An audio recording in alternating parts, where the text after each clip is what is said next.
Utah. I talk about the three main factors that really affect your health. One is your structural health, your biochemical, and your emotional. Today we're going to talk about structural health. And what people don't know about in chiropractic, there are many different techniques, about 100 different chiropractic techniques.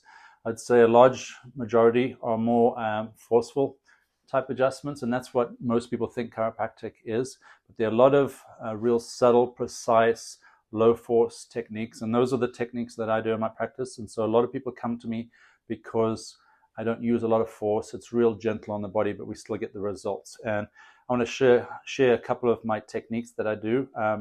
We have these wedges, so I'm going to use the spine here. So this is a plastic model of the spine.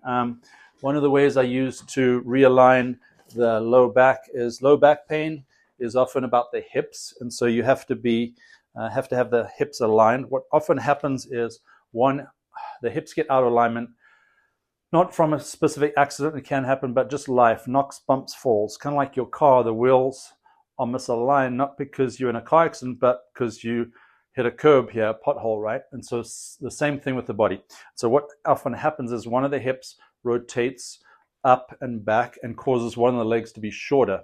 And so as chiropractors, we look at the leg length. That's telling us that the hips are misaligned.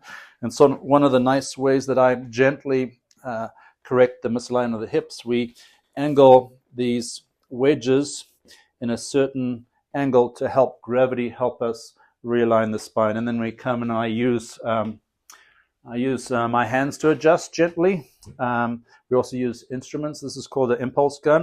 And so we come in and you can hear that clicking. That's giving light impulses.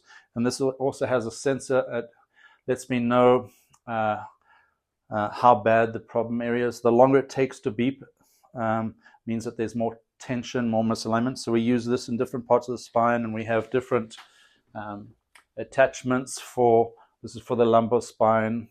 Sometimes we can adjust individual vertebrae that need to be adjusted. So this is a real nice, gentle technique.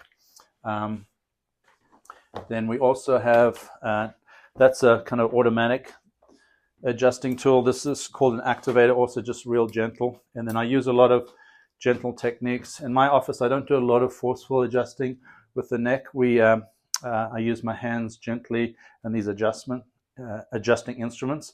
Then this table over here, it's an upper cervical technique. I believe the head and the neck is a real important area, and you have to be good at adjusting this because our head is a balancing mechanism for our body, and so we need to essentially put the head on